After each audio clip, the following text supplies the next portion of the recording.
1988年11月19日、カリフォルニア州ヘイワード、感謝祭の休暇が始まったばかりの土曜日、平和で静かな住宅街の一角にある小さな雑貨店には、色鮮やかなお菓子の棚が所狭しと並び、子供たちを引きつけるための魅力に満ちていた。赤と青のツイスト模様が鮮やかなツイズラー、口の中でパチパチと弾けるポッピングキャンディー、甘酸っぱいパウダーを指で舐めとるファンディップ。9歳の少女たちは5ドルで手に入る最高の組み合わせを必死に考えていた。店の外では通りを行き交う人々がおのおのの歩調で土曜日の朝を満喫していた。犬を散歩させる老人、ジョギングウェアに身を包んだ若い母親、自転車に乗った子供たち。陽光がアスファルトを温め、遠くからは芝刈り機の単調な音が聞こえてくる。1980年代後半のアメリカ郊外の典型的な週末の光景。そんな何気ない日常は次の瞬間、悲劇に染まる。白昼堂々と一人の少女が突然車に押し込まれ、誘拐されてしまったのだ。静かだった街は一転して混乱に包まれ、警察と FBI は総力を挙げて犯人を追い、少女の行方を捜索した。だがついに少女は戻らなかった。月日だけが過ぎていく中で、家族と警察は決して諦めなかった。そして32年という長い年月が過ぎた頃、科学捜査の進歩が小さな手がかりを拾い上げ、真実への扉を開いた。そこに待ち受けていたのは、想像をはるかに超える恐るべき怪物の姿だった。1979年1月24日、カリフォルニア州オークランドで、ミカエラ・ガレクトは父ロットと母シャロンの間に生まれた。事件当時の彼女は9歳で、金色に輝くブロンドの髪と透き通るような青い瞳が印象的な少女だった。身長は142センチほどで、細身の体に満ち溢れる好奇心を宿していた。ミカエラは明るく快活な性格で、その人懐っこさから近所では誰もが微笑んで挨拶を返すような人気者だった。特に母シャロンにとって彼女の無邪気な笑顔や優しい声はかけがえのない宝物だった。なぜならミカエラは5年にも及ぶ辛く苦しい不妊治療の末、ようやく授かった奇跡のような存在だったからだ。シャロンは自身のブログに愛する娘への思いをこう綴っている。あなたは初めて私の指を握りしめてくれた小さな人で、初めて私の心をぎゅっと掴んだ人。私をママと初めて呼んでくれたかけがえのない存在だった。家族はやがて2人の子供を授かり、同じカリフォルニア州内の静かな郊外の町、ヘイワードへと移り住んだ。ヘイワードの歴史は、1851年に一人の失意の男がこの地に足を踏み入れたことから始まる。男の名はウィリアム・ダットン・ヘイワード。ヘイワードはゴールドラッシュに夢を抱き、マサチューセッツからマゼラン海峡を渡り、カリフォルニアにやってきた。だが、近郊での成功は彼には微笑まなかった。多くの49ersと同様、ヘイワードもまた夢破れた一人となったのだ。失意の中、彼は偶然この土地を通りかかった。起伏に富んだ美しい丘陵地帯、豊かな土壌、そして何より交通の要衝となりうるその立地に、彼は鋭い直感を働かせた。近郊で富を築くことはできなかったが、ここなら別の種類の金脈を掘り当てることができるかもしれない。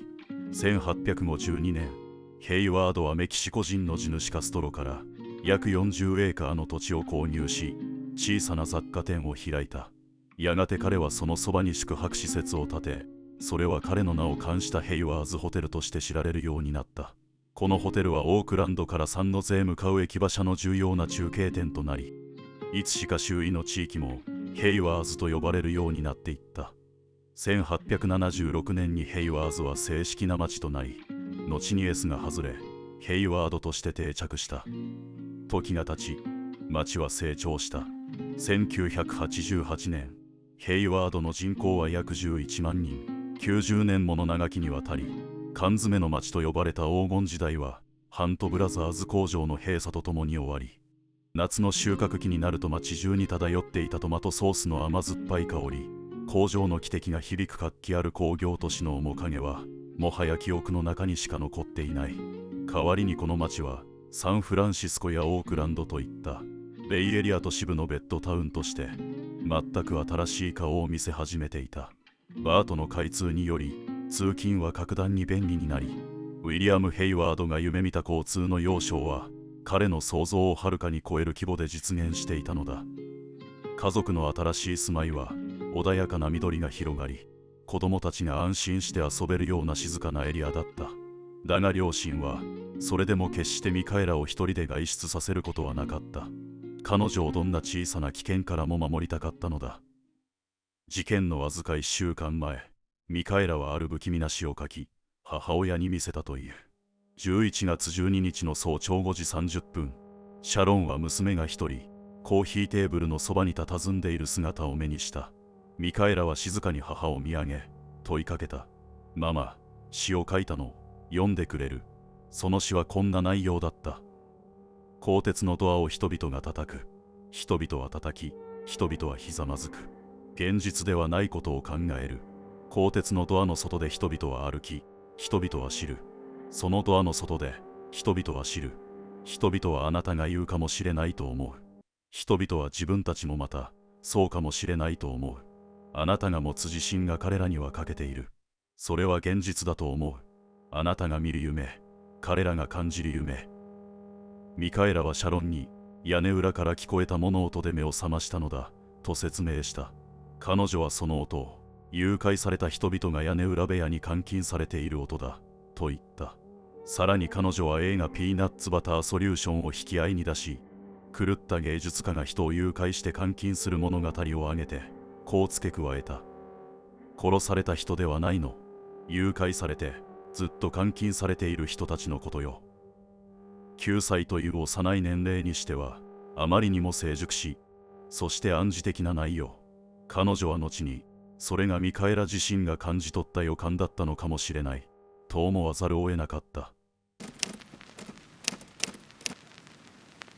1988年11月19日、感謝祭の休暇が始まったばかりの土曜日の朝だった。ヘイワードの空には穏やかな日差しが満ち、学校が休みというだけで子供たちにとっては特別な日だった。ミカエラは朝早くから向かいの家に住む親友カトリーナ・ロドリゲスと遊びに夢中だった。二人は家を何度も往復しながらクリスマス劇の練習をしたり、互いの洋服を取っ替え引っ替えしてファッションショーごっこを楽しんでいた。やがて笑い疲れた頃、カトリーナの父が優しい笑顔で5ドル札を手渡し、二人で何か買っておいでと告げた。二人は胸を躍らせながらミカエラの家に走り戻り、母シャロンにマーケットに行ってもいいと尋ねた。レインボーマーケットは家からたった300メートルほどの距離にあり、自転車やキックボードに乗ってすぐに行ける子供たちにとっては馴染みの店だった。シャロンはためらった。母親の本能が漠然とした不安をささやいていたのかもしれない。しかしその日は特別な休日で、ミカエラの嬉しそうな瞳を前にし、最終的に彼女は静かにうなずいた。お菓子を買ったらすぐ戻るのよ。ミカエラは飛び跳ねて喜び、やった、嬉しいと無邪気に叫んだ。後になって振り返れば、これが最後の選択の瞬間だった。シャロンは胸に湧き上がる小さな不安を隠しながら、気をつけていくのよと静かに声をかけた。ママ愛してるよ。それがシャロンが聞いた娘の最後の言葉だった。ミカエラはお気に入りの白い T シャツにジーンズ、そして黒いメリー・ジェーンの靴を履いた。特に彼女がこだわったのは、耳元に揺れる大きなパール調の羽型のイヤリングだった。それはファッションに目覚め始めた9歳の少女にとって最高のおしゃれであり、宝物だった。ミカエラは親友と笑い声を弾ませながらキックボードを漕ぎ、小さな冒険の旅へと出かけていった。午前10時を少し過ぎた頃、2人は店に到着した。2人は壁際にキックボードを立てかけ、店内でツイズラーやポッピングキャンディー、色とりどりのソーダ瓶を眺めて、最高の5ドルの使い道を相談した。彼女たちの心は店の棚を埋め尽くす色とりどりのお菓子にすっかり奪われていた。午前10時15分ごろ、買い物を終えた2人はおしゃべりに夢中で店を出てしまい、乗ってきたキックボードをうっかり忘れて歩き出した。しばらくしてようやく気づいた2人は慌てて引き返したが、店に戻るとミカエラのキックボードだけが忽然と消えていた。どこ行ったんだろうとミカエラが戸惑う。するとカトリーナが、あそこにあるよと指さした。駐車場の奥に止まった車の脇にミカエラのキックボードが倒れていたのだ。安心したミカエラが小走りに駆け寄り、拾おうとかがんだその瞬間だった。車のドアが荒々しく開き、一人の男が飛び出してきた。男はミカエラの背後に回り、その細く華奢な腰を抱え上げた。彼女が放った短い悲鳴は空に鋭く突き刺さった。男は必死に抵抗する少女を車内に押し込み、間髪を入れずドアを閉めた。そしてエンジンが獣のように咆哮し、車は駐車場を出て南へ猛然と走り去った。カトリーナはまるで地面に縫い付けられたかのように動けなかった。数秒の間、彼女は自分の目が見た光景が現実だと信じられなかった。やがて我に返り、ミカエラと叫びながら車を追いかけようとしたが、車はすでに遠ざかっていた。カトリーナは震える足で店内へ駆け戻り、女性店員に向かって泣きじゃくりながら訴えた。友達がさらわれたの、助けて。驚愕した店員は電話をつかみ、警察へ急いで通報した。時計は10時に13分を指していた。カトリーナは店員の横で泣きじゃくりながら、ミカエラが車で連れて行かれたと繰り返した。店員はミカエラの父親と面識があったため、すぐに電話をして事情を伝えた。知らせを聞いたミカエラの父親は、カトリーナの父親と共にマーケットへ急いだ。日常が悲劇へと一瞬にして姿を変えたその朝、家族の人生は二度と戻ることのない長く苦しい日々へと突入していったのだった。間もなくヘイワード警察が到着し、周囲は騒然となった。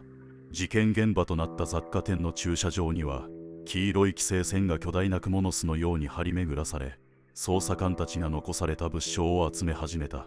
地面にはミカエラが握りしめていたお菓子の袋が散乱していた。傍らには倒れたままのキックボード。それは間違いなくミカエラのものだった。捜査官はすぐに気づいた。それは偶然ではなく、巧妙に仕組まれた罠だったのだ。犯人はミカエラのキックボードを車の近くへ移動させ、それを誘い水に彼女をおびき寄せていた。そして車内に身を潜めながら、無防備に近づいてくる少女を待ち構えていたのである。初動で警察はカトリーナから慎重に事情を聞いた。わずか9歳の少女が目の前で親友が誘拐されるという衝撃を受けていたにもかかわらず、彼女は必死に犯人の特徴を伝えようとした。警察は彼女の証言とともに女性店員や近くにいた目撃者たちの話をまとめ、犯人像を発表した。初期の報道で発表された犯人の姿は30代前後の白人男性。長髪に口ひげを生やした、いかにもマリファナを好みそうなヒッピー風で、古びた赤褐色のセダンに乗っていたというものだった。その描写はテレビやラジオ、新聞を通じて瞬く間に広まり、市民たちの不安を煽った。夕方には FBI が現場に加わり、大規模な捜索作戦が開始された。当時のベイエリアでは少女を狙った誘拐事件が相次いでおり、FBI はこの事件を単独ではなく、連続した凶悪事件の一つとして捉えていたのだ。警察はこの似顔絵と容疑者の車の特徴を記載した情報を軍内の数百人に及ぶパトロール中の警官に配布した。警官たちは似たような車を片っ端から止め、車両の捜索と職務質問を行った。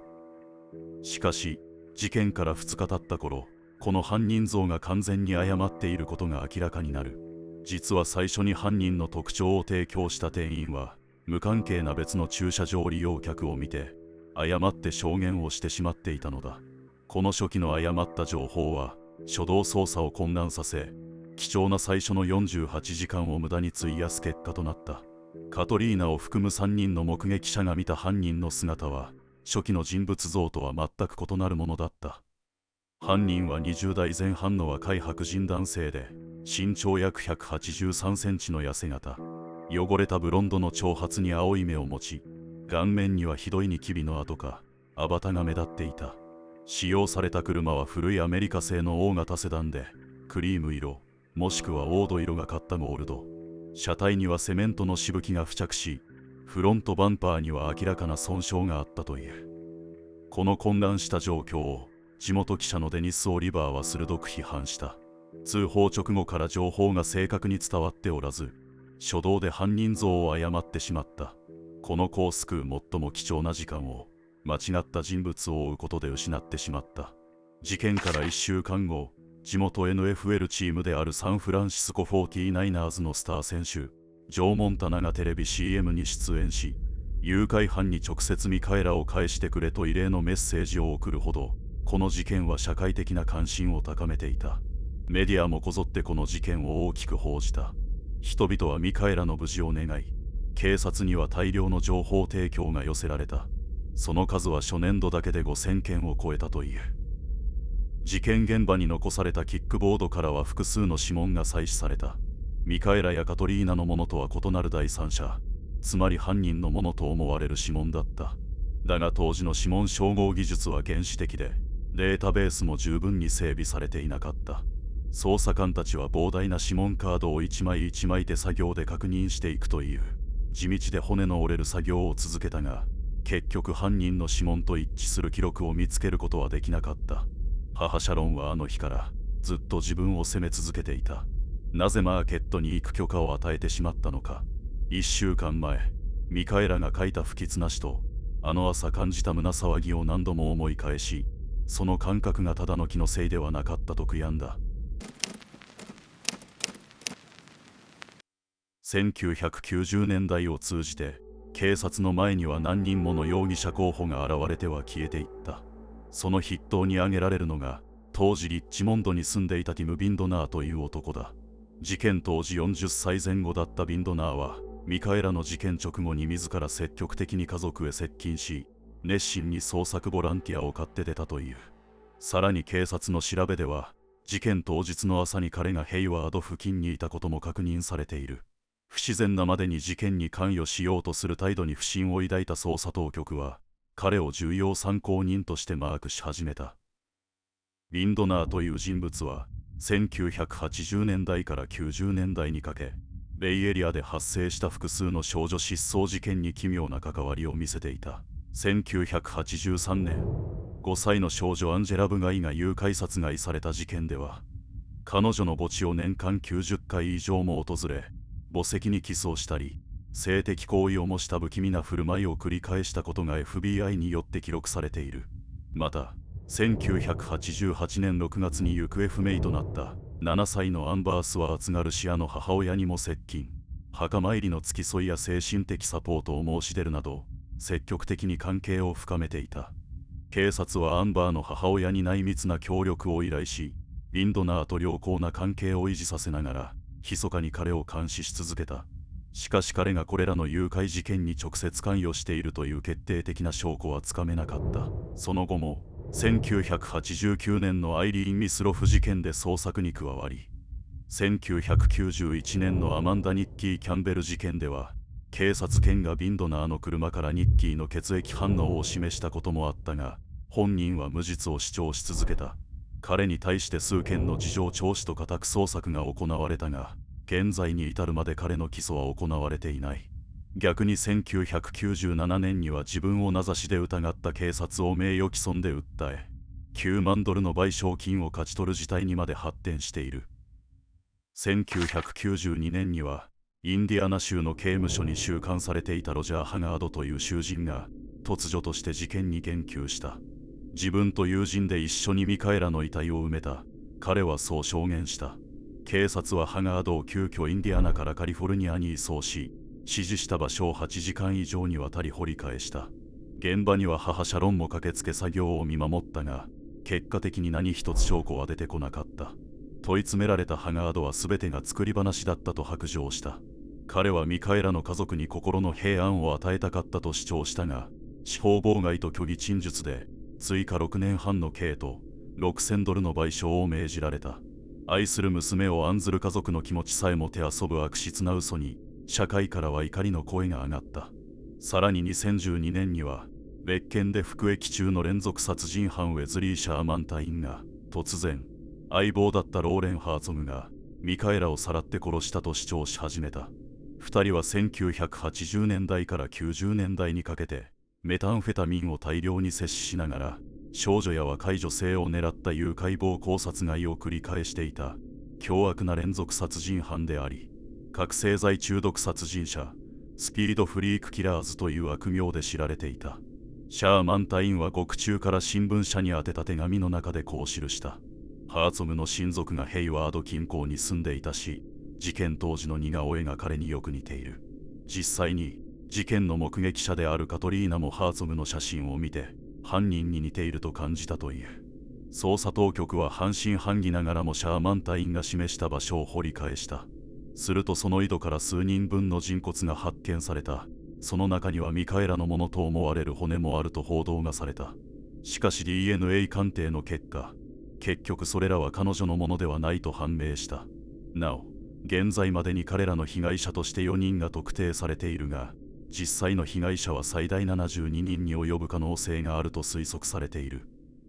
このように数多くの誤情報や虚偽の告白、捜査の空振りが積み重なり、10年、20年と時間が経過する中で、ミカエラの事件は次第に迷宮入りの要素を呈していった。だが家族は決して諦めなかった。同じように苦しむ他の行方不明児の家族たちと連携し、互いに支え合い、情報を共有し続けた。その兄はアンバー・スワーツの母、アイリーン・リスロフの両親、そして1993年に殺害されたポリークラースの両親らもいた。こうした悲劇によって結ばれた親たちの間には、深い悲しみと痛みを共有する強い絆が生まれていた。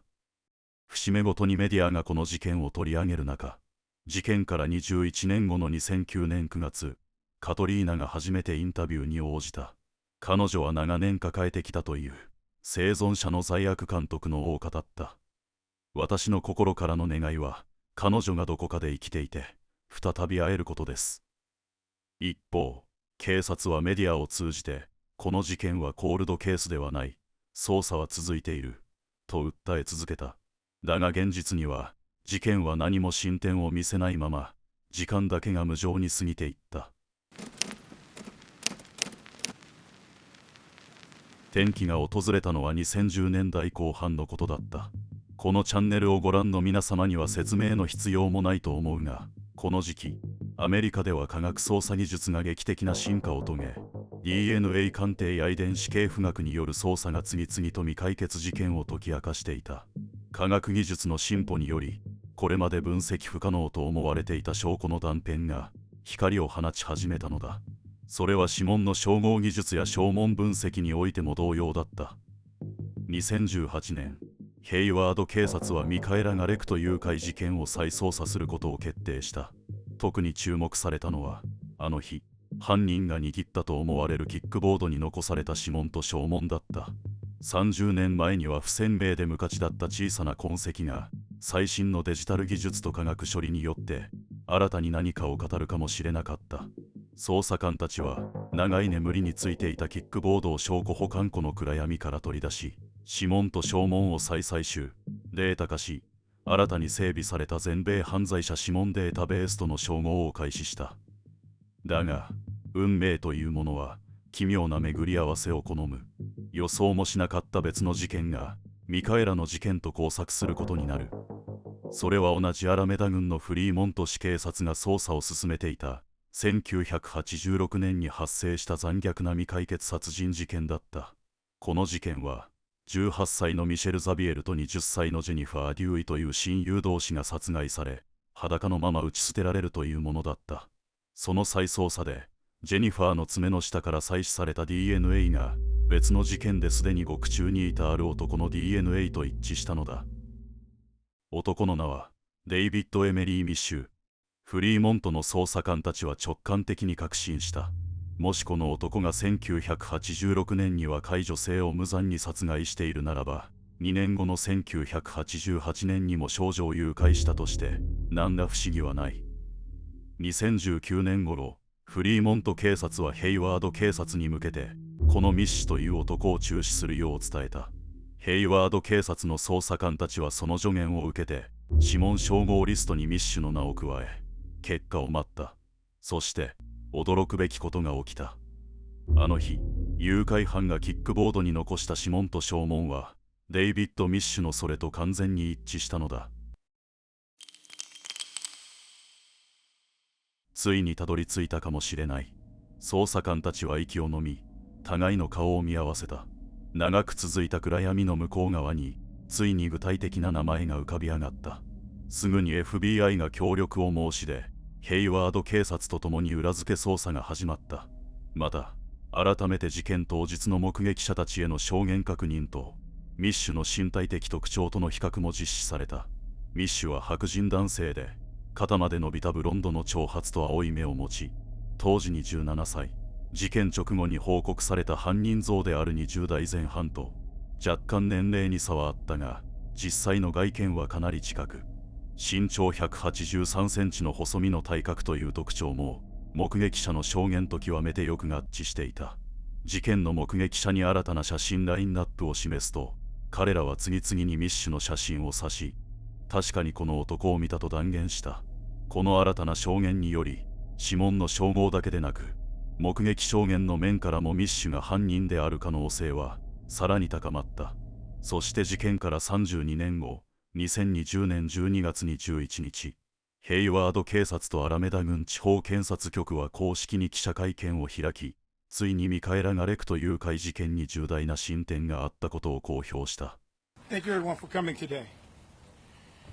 As years pass, our Hayward community mourns the fateful day on November 19th, 1988.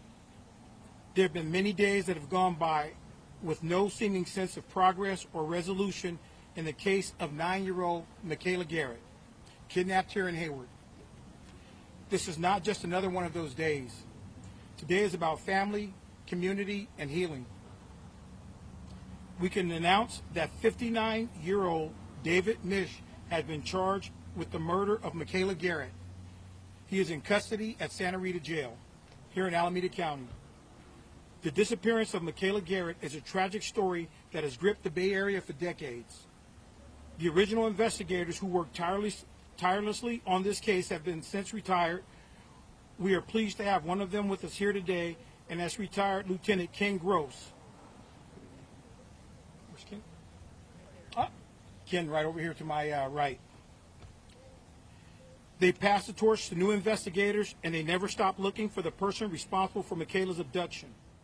We also have... デイビッド・エメリー・ミッシュは1961年2月19日、冬の冷たい風がシカゴの街路を吹き抜ける日に生まれた。彼の人生に吹き荒れる嵐はその時からすでに始まっていたようだ。彼は幼い頃に家族と共にカリフォルニア州サンタクララへ移り住み、その後はベイエリアで育った。彼の家庭環境は劣悪だった。父親は重度のアルコール依存症で、酒に溺れては家族に暴力を振るうような人物であり、幼少期のミッシュは日常的に暴力や虐待を受けて育った。その過酷な家庭環境はやがて彼を荒廃させ、10代になる頃にはすでに学校に対する関心を失い、非行や犯罪行為に走るようになっていた。ミッシュが最初に大きな罪を犯したのはわずか16歳の時だった。彼は近所の留守宅に侵入、その家にいた家政婦をナイフで脅し、性的暴行するという凶悪な犯罪を犯した。すぐに逮捕されたが、当時まだ未成年だったことから短期間の拘束のみで済み、わずか1年ほどで釈放された。だが彼の暴力性は収監中に全く強制されなかった。出所後、わずか数日で別の家に侵入し、今度は母子家庭を脅迫し、殺害するぞと脅しつけた。この再犯により再び逮捕され、精神鑑定を受けることになった。その結果、彼には精神的異常が認められ、強制治療のためアタスカデロ州立病院へ送られ、数ヶ月にわたって治療を受けた。1981年9月、ミッシュは社会にとって危険性が低くなったと判断されて釈放、ヘイワードへと移住した。その頃の彼は一見、社会に溶け込んでいるようにも見え、地元の建設会社で看板と倉庫として働き始めた。だが彼の深い暴力的な本性は変わっていなかった。1982年6月、当時に11歳だったミッシュはオークランドで不動産看板を設置する作業中、偶然通りかかった18歳のスイス人女子留学生を見かけ、突如として襲いかかった。彼女に背後から掴みかかり、唇を切って気絶させ、近くの市道に引きずり込もうとした。しかし住民によって彼女は助けられ、この犯行は失敗した。その後彼はトラックで逃走したものの、車体に書かれた販売店名から容易に特定されて逮捕された。この事件でミッシュは強姦未遂と暴行罪で4年の刑を宣告された。だが模範囚として認定され、刑期の一部を終えた1984年1月にはまたもすぐに釈放されている。自由の身になった彼は再びヘイワードに戻り、恋人と同居生活を送りつつ、肉体労働と窃盗などで生活費を稼いでいた。そして1986年2月、アラメダ郡フリーモントでミシェル・ザビエルとジェニファー・デューイを惨殺する事件を起こす。この時ミッシュは窃盗や薬物所持などで保護観察下にあり、皮肉にもそのことが警察の捜査網から彼を外す結果となったという。1987年11月、ミッシュの恋人が彼の息子を産んだが、この子供はわずか生後3ヶ月後の1988年2月に突然亡くなっている。この喪失が彼にどんな影響を与えたかは定かではないが、ミッシュはその3ヶ月後の5月に再び窃盗容疑で逮捕され、1年間の刑が言い渡された。ところが、彼はまたしても模範囚として扱われ、半年後の11月14日に仮釈放された。これは、ミカエラ・ガレクトが誘拐されるわずか5日前のことだった。もし彼がきちんと1年間刑務所で服役していたならば、悲劇は決して起こらなかったはずである。さらには、ミカエラの誘拐から数日後にもミッシュは薬物所持で逮捕されたが、またしても短期間で釈放されてしまった。そして彼は1989年12月、36歳の女性マーガレット・ボールを殺害する凶悪事件を起こす。この残虐な事件は当時ヘイワードを震撼させ、1990年、ついに彼はこの殺人事件で仮釈放付きの終身刑の判決を受け、州立刑務所に収監された。その後、彼は3度にわたって仮釈放を申請したが、いずれも却下され、現在まで刑務所での生活が続いている。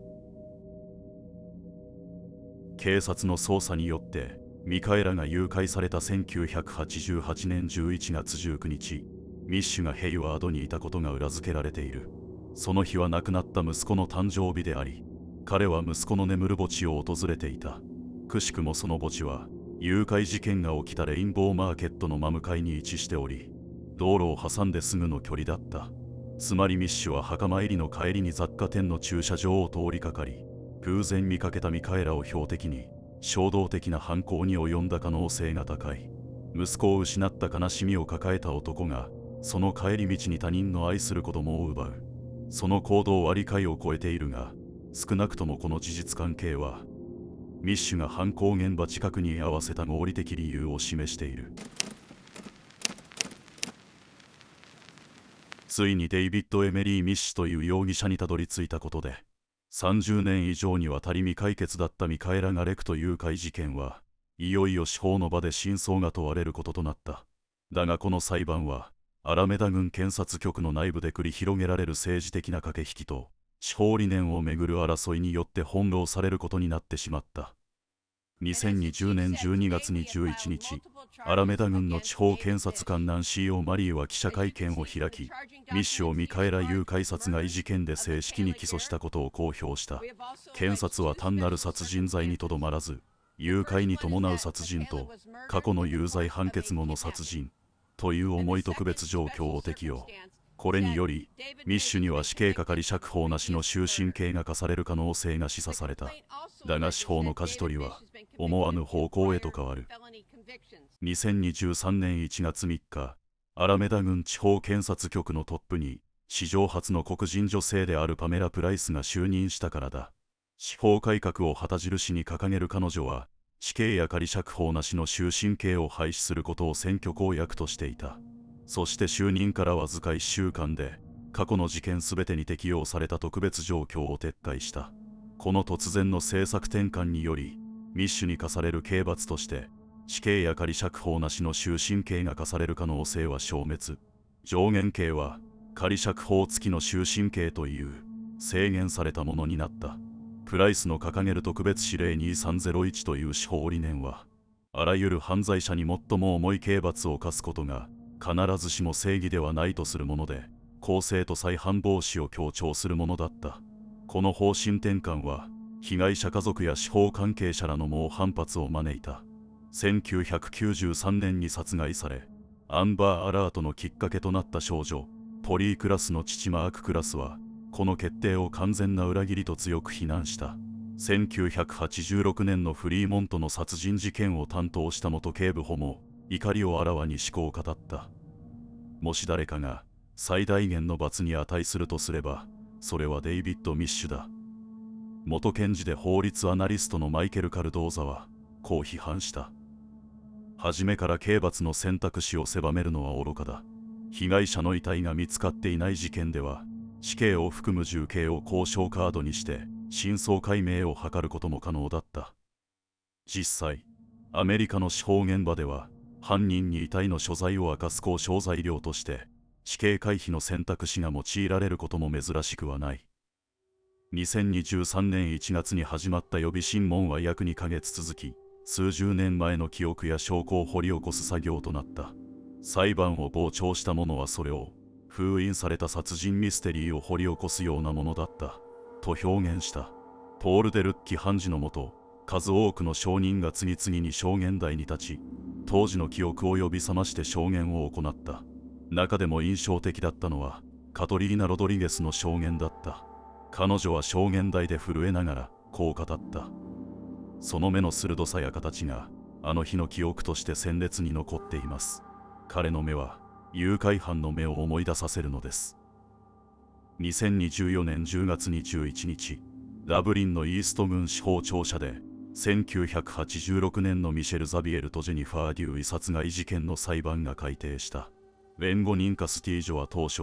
ミッシュが法廷で証言し、全てを説明すると約束していたが、結果として彼の証言は矛盾に満ちたもので、完全に逆効果となった。ミッシュの証言は支離滅裂だった。彼は事件について3回も異なる主張を繰り返した。ある時は事件を知らないと話し、ある時は誘拐されるのを助けようとしたといい、最終的な裁判では、自分は被害者らのコカインの売人であり、$250相当の麻薬取引中に DNA が移ったと述べた。2024年11月、アラメダ郡の検察政策は再び大きな転換点を迎えた。パメラ・プライスが住民投票により 62.9% という圧倒的多数で解職されたのだ。彼女が推進した寛容な司法政策は犯罪者への過度な配慮として市民の激しい反発を招いたのだった。プライスに代わって検事職を任されたのは元アラメダ郡上級裁判所判事であり、長年の経験を持つベテラン検察官のウルスラ・ジョーンズ・ディクソンだった。彼女は就任後、自らの方針を明言した。公共の安全を確保し、何よりも被害者とその家族の権利を守ることを最優先する。そして彼女はその典型的事例として、ミッシュ事件を挙げ、プライス前検事が撤回した特別状況の訴因を復活させた。これによりミッシュは再び死刑、あるいは仮釈放なしの終身刑の対象となった。2024年12月19日、ダブリンのイースト郡司法庁舎にて陪審員はミッシュに対し、1986年の殺害事件について、第一級殺人罪2件の有罪判決を下した。判決が読み上げられた瞬間、ミッシュは法廷に姿を見せなかった。2025年1月21日、量刑言い渡し公判が改定。この日は事件の犠牲となった若い女性たちの遺族が、自らの喪失と悲痛な思いを語る重要な日だった。その最中、ミッシュは突然、99ボトルズ・オブ・ビアという数え歌を大声で歌い始め、法廷内を混乱に陥れた。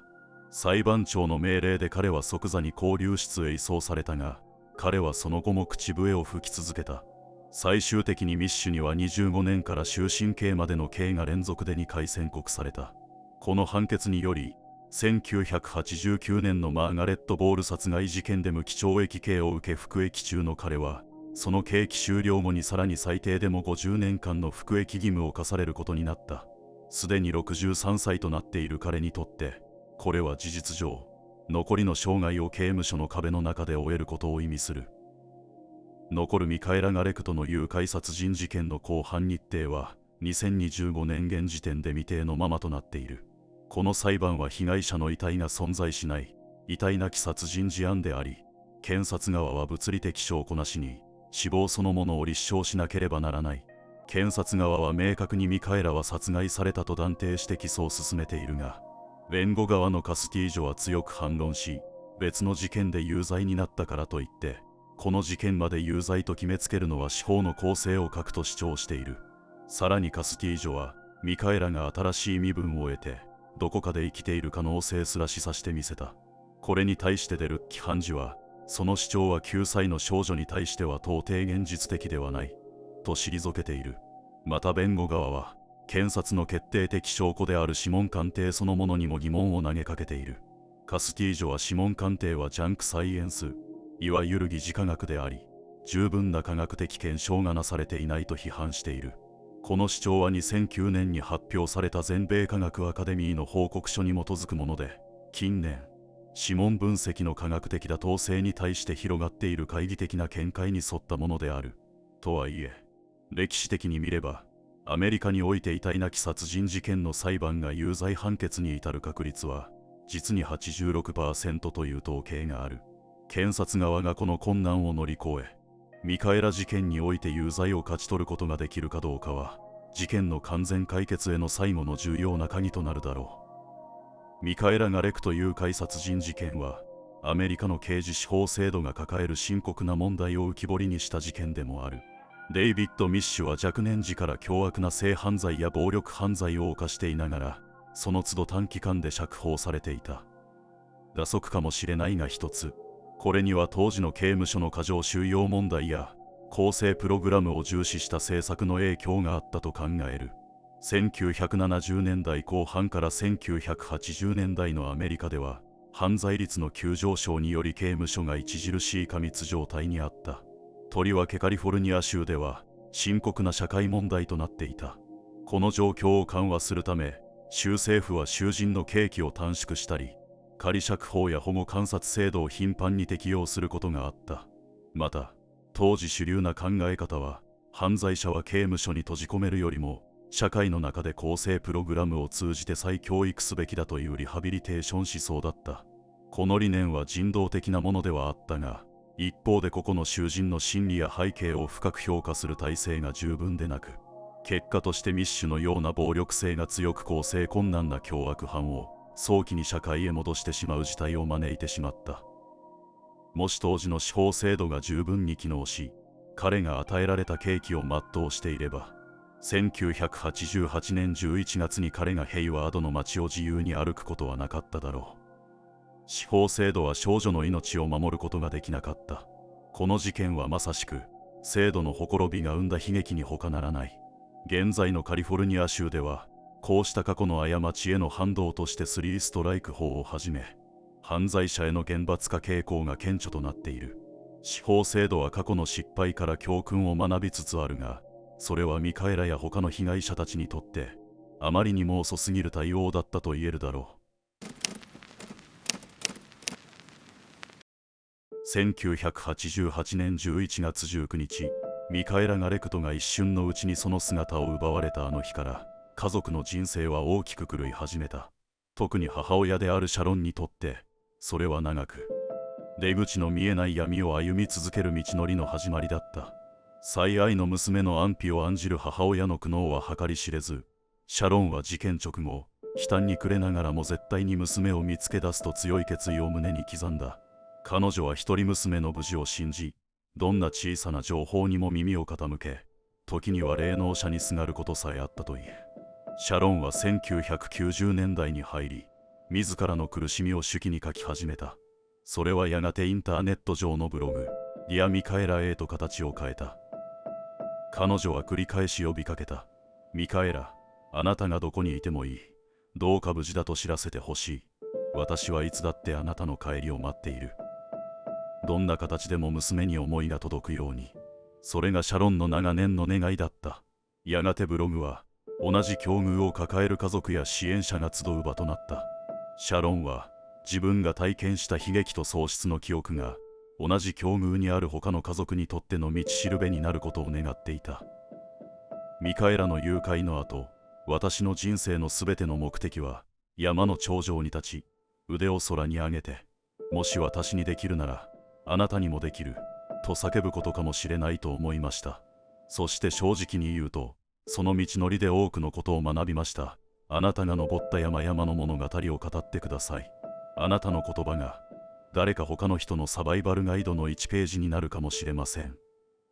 シャロンはまた行方不明児童の親たちと共に警察との連絡会議を組織し、誘拐被害者家族の支援活動を積極的に行った。やがて家族たちはお互いをファミリーと呼び合い、深い傷を理解し合える特別な絆を築いていった。皮肉なことにミカエラの悲劇は多くの人々を結びつけ、新たな希望と連帯を生んだのだ。家族や友人、そして地域の人々は毎年ミカエラの誕生日や失踪した日を特別な祈りの日として集った。教会ではキャンドルライトビジルが行われ、地域の公園では創作のイベントが催された。歳月が経っても人々は決してミカエラの存在を忘れることはなかった。事件から30年目となった2018年11月、ヘイワードの教会で開かれた記念式には多くの家族、友人、住民が集まった。参列者の中にはミカエラの大親友だったカトリーナ・ロドリゲスの姿もあった。彼女は3人の子供の母となり、穏やかな音楽教師としての人生を送っていたが、心の奥底では今なお罪悪感と悲しみに苛まれていた。彼女は涙を流しながらアメイジング・グレイスを歌い、語った。ミカエラ、あなたも今では私と同じ39歳かもしれないけれど、私はまだあなたがどこかで生きていて、また会えることを信じているの。父ロットはメディアの取材に対し、こう語っている。私たち家族の時間は1988年で止まってしまったようなものです。しかし同時に、毎日が娘を取り戻すための戦いでもあったのです。彼は事件後もヘイワードにとどまり、娘がいつ戻ってきてもいいように家を守り続けてきた。シャロンは乳がんを患い、病と戦いながらもブログを書き続けた。彼女は最後まで娘が生きていることを信じ、自分の命ある限りミカエラを探すことを誓っていた。2020年、犯人が特定されたという知らせを受けたシャロンは、複雑な心情と捜査陣への感謝を伝えた。First, I would like to address all the people who have accompanied me on this long, long journey. I know that as you hear this news, your hearts are breaking along with mine. In the last year, I had to come to a place of accepting that Michaela was probably no longer alive. But somehow, that acceptance was far more wrapped up in the idea of Michaela sitting on a fluffy pink cloud, walking streets of gold, dancing on grassy hills, soaring among the stars. What I did not envision was my daughter as a dead child. It was only when I heard this news that this vision of reality appeared, and I honestly have not figured out what to do with it. A chill set in that had nothing to do with the snow outside my home in southwest Iowa. I feel as though I am looking for Michaela, but now I don't know where. I honestly feel lost in the dark. Over the years, I have often wondered whether I really wanted to know the truth of what happened to Michaela. I wondered if I would be able to take it. When I received the news of the kidnapper having been identified, I asked the hard questions of Detective Purnell of what method this man used to kill his victims, and received answers, and they were not easy. When I had doubted whether I would want to know, it always come back to, if Michaela could experience it, I could hear it.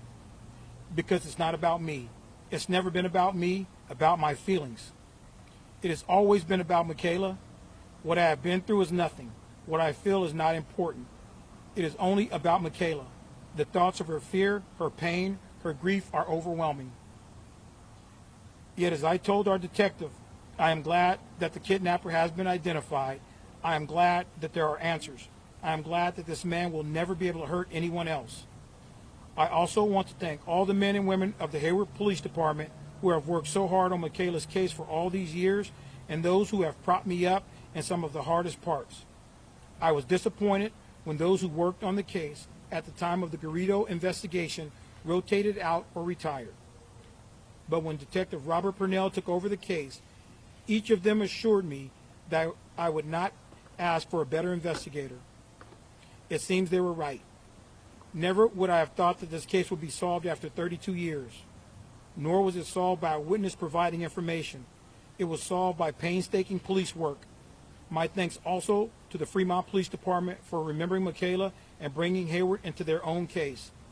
In this, I see the better angels of the investigative process, where beyond cases there are human beings. I remember visiting Hayward PD a while into the investigation and seeing the rows of filing cabinets filled with information on Michaela's case.